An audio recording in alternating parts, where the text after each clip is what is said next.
What's up, my know-it-alls? It's time for another review, specifically a Star Trek review. So we're going to be reviewing Star Trek Lower Decks. The current season is season 4, and the episode is Something Borrowed, Something Green. The press release from Paramount was Tendi is summoned back to Orion for a wedding. That doesn't even begin to cover it. Don't forget to do me a favor and like the video and subscribe to the channel. It really helps us grow all of this and helps the algorithm know that you want to be part of the Know-It-All Nation. So, without further ado, here we go.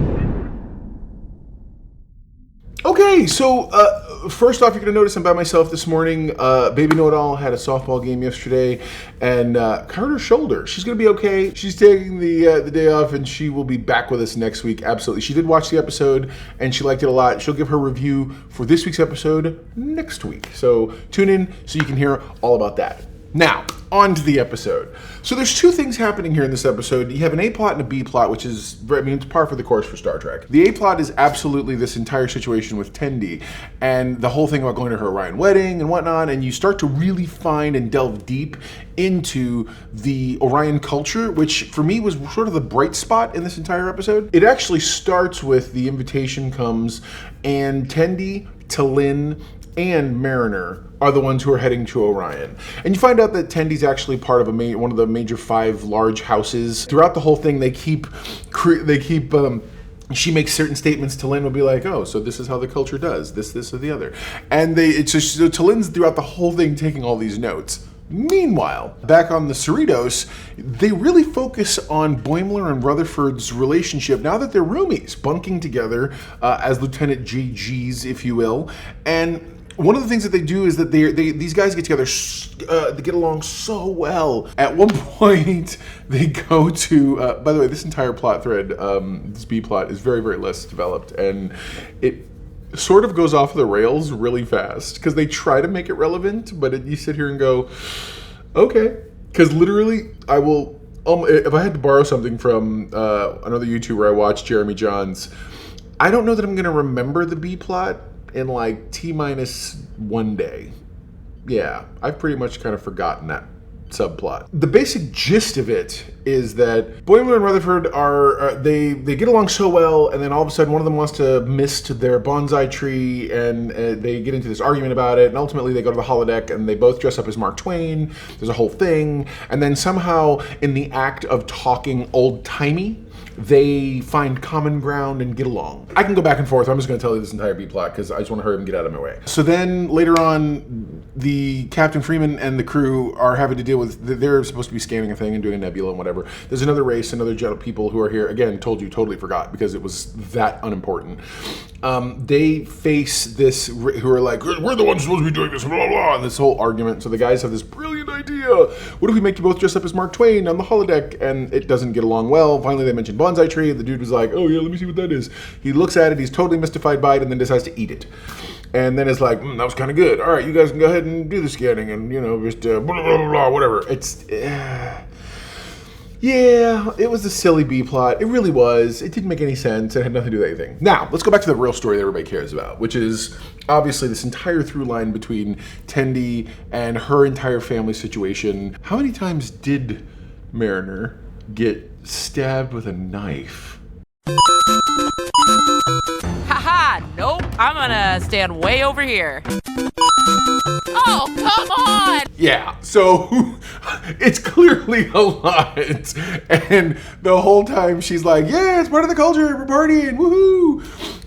It's so funny because Baby Know-It-All, even half asleep, she's like, well, that's a party place. And then you get to the real party. This is the part that puts adult in the adult animation. Be forewarned. But yeah, so there's this, and the after party is where you find out that, oh no, Orion pheromones are definitely a real thing. And the moan addicts, if you will, love to just live in the stink. And I was like, ew. Like, really? Ew. So, overall, though, but you do get this really interesting look at the culture. I guess apparently whenever someone's going to get married, apparently bridal kidnappings are a big thing. Tendi has to go on the mission. Her mom sends her to go find her sister who's been kidnapped because it's her wedding. And so when she manages to track her down, she finds her ex-boyfriend. That's where they go to that one little den.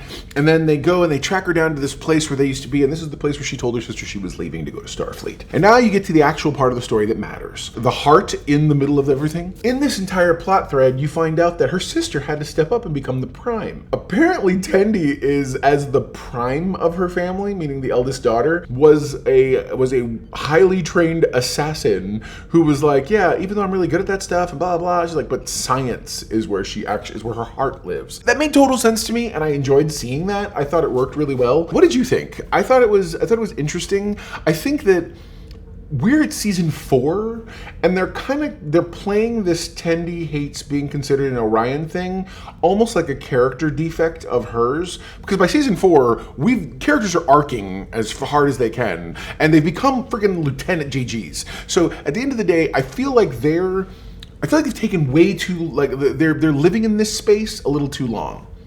Now, the one thing I didn't bring up, the very beginning of the episode starts with an Orion ship happening upon that same goofy-looking spaceship that we've seen in the last 2 episodes. The one that's destroyed Romulans and destroyed others, and now it's seemingly destroyed, because we don't necessarily know. All we see is a bright white light flash, and the effect they're using implies destruction, but so far all we're learning is that these ships are disappearing. Comment below. Give me your theories. What do you think the ship is? I know that I'm pretty interested to find out myself as well. Something needs to happen, because I feel like Lower Decks is entering a slump. There you go. Now you know. And if no one can stop the battle, you are halfway to being a know-it-all yourself.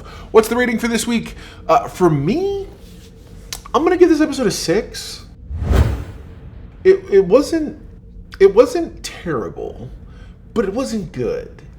And the B plot was kind of sad and made no sense. This is a cartoon, Mr. Know-It-All. What are you talking about? How's it supposed to make sense? No. You've had 3 seasons of episodes that more or less predominantly made a lot of sense, even in their own cartoonish world. Even the crossover made some kind of sense. This just felt like it was story for story's sake, and I just mean that, the Tendi part and all that was fine, but the rest of it I could have really lived without. In Star Trek, for the most part, B plots have always helped serve the A plot. And by that I mean, usually it's, the A plot is, this brand new alien species we're meeting and this new technology they're going to be sharing with us. And the B plot is this ingenious young kid who is really working on a science experiment for class and this and that. And he's going through this stuff and learning to be more confident and everything else. And these guys are doing this other thing.